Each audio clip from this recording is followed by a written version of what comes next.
10 Eyewitness News. Well,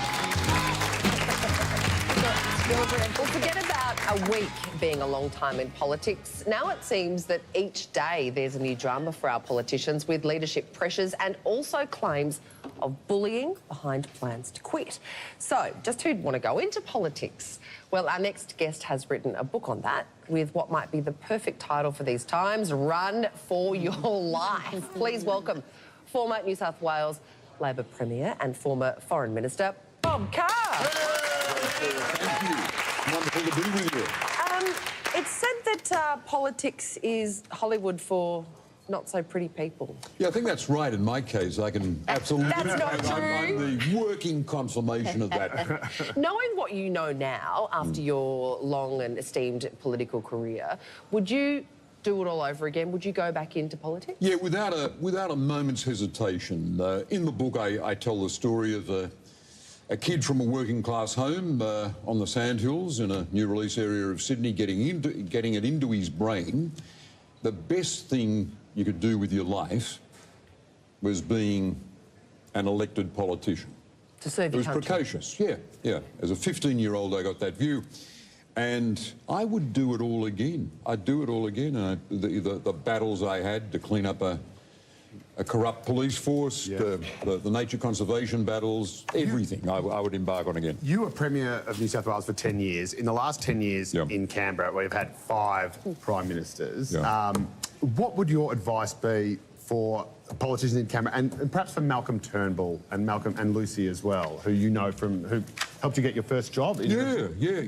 Malcolm I knew as a university student. We weren't at university together, I'm older, but he walked into the office when I was working in the Labor movement.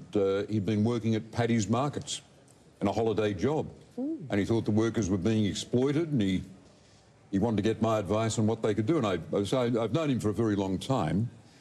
My advice to him and Lucy now would be, forget getting even. Don't write a book. He's writing a book. I suspect he is, but I think he's got to be argued out of it. It's going to be full of apologies because his party didn't allow him to do the things he wanted, and that's a very tedious tale. What he ought to do is stay in New York. He and Lucy ought to go down the street to Columbia University and enrol in its great books course, like the Ramsay Institute course that's been discussed here, and he ought to do some hard physical discipline and exercise program, yoga, and take up meditation. and they don't need to make any money. They've got loads of money. Stacks of that. But they can just save a life, both of them in their 60s, and leave Australian politics behind them. And above all, don't look at intervening in the stale debate within the Liberal Party about leadership. Do you think that Malcolm Turnbull should have just joined the Labor Party in the first place, as he toyed with, and that if he had his political career might have looked very different, might even still be Prime Minister today? Yeah, I think it would have been different. I introduced him to people in the Labor Party when he was young, and he was intrigued by them, and people like Paul Keating, were interested in Malcolm. But we weren't surprised when, as a result of his eastern suburbs Sydney upbringing and education, he surfaced on their side of politics, running as a young man in the Wentworth pre-selection, doing unexpectedly well with Kerry Packer's support. We weren't surprised by that. So you choose your side. That's the first decision you've got to make. Thinking of a political career, you choose what side you're going to be involved in. And my advice to young people interested in going into politics, and there are surprisingly a lot of them, is pick the party you're more or less comfortable with. Wow. You're in agreement with, say, 70% of the time. He was a Liberal, even if by nature versus nurture. Yeah, absolutely, yeah. No, we have to be realistic about that. He grew up in the eastern suburbs. His friends were among the rich, highly educated people of that ghetto, and it's natural that he would have thought about aligning with them politically. Now, bullying is a huge topic in politics at the moment. Do you think there is a bullying problem, or is it just this fight and desire to win all the time? Yeah, I think it's the latter. I have yet to see an example brought forward of a woman in the Liberal Party suffering bullying. There have been veiled references to it. We all know it's a deplorable thing and it can be a savage experience. But no one's come forward and said, I've been bullied, this is what was done or said to me, and been concrete about it. I mean, I think one of the best things about politics is the rise in the number of women over the last 30 years as members of Parliament. Are people confusing bullying with what is just the cut and thrust of politics? I think so. I think so. I mean, Pretty savage game, isn't it? yeah, but it's, in my experience, that's been overstated. I think people come into your office and they say, I'm running for this ministerial vacancy, I'd like your support, and you've got to say, well, look, I'm really pledged to someone else.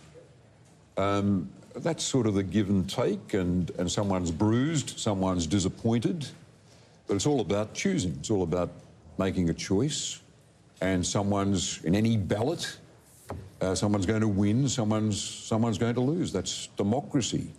But I just found the debate's a bit unrelated to any factual base. I'd like to see someone say, I was bullied, here's what was said to me. Does that meet your definition of bullying? It meets my definition, but I haven't seen that. What about Sarah Hanson-Young? She said exactly that about David Lionel. Oh, I think his comments were deplorable, and they deserved total condemnation. Whether it was done publicly, he said those deplorable things, as I understand it, on the floor of the Senate. I'm not sure it fits the definition of bullying as people are now invoking it, but it was absolutely deplorable. What about Julie Bishop? Do you think Australia's reputation has been hurt by having her go as Foreign Minister? She was regarded as a pretty good one. You were the Foreign Minister before her. Yeah, no, I don't think so. I think I caught up with some Southeast Asian foreign ministers I'd worked with a few weeks ago in Singapore. We had a bit of a reunion. They're sort of bemused by the fact that Australia's had such a turnover in our leadership, but in their own internal politics, there's been a big change of government in Malaysia and a lot of very embarrassing, somewhat seamy revelations about the previous Prime Minister.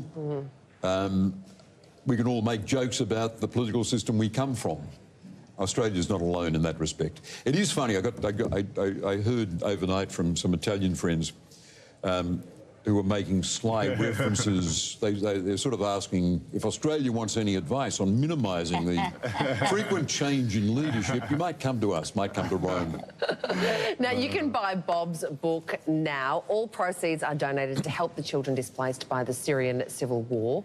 It's called Run for Your Life. And this Saturday, you're having a red carpet celebrity event in Parramatta, hosted by our very own Joe Hildebrand. Well, I'm there. You are the star. No, I'm just going to be there to help out. But yes, I look forward to it. You've added the lustre to the occasion. we think we can boost the money going to that charity. When I was Foreign Minister, I went to the refugee camps and I saw kids living under canvas, missing out on an education. I want to do a little bit for them.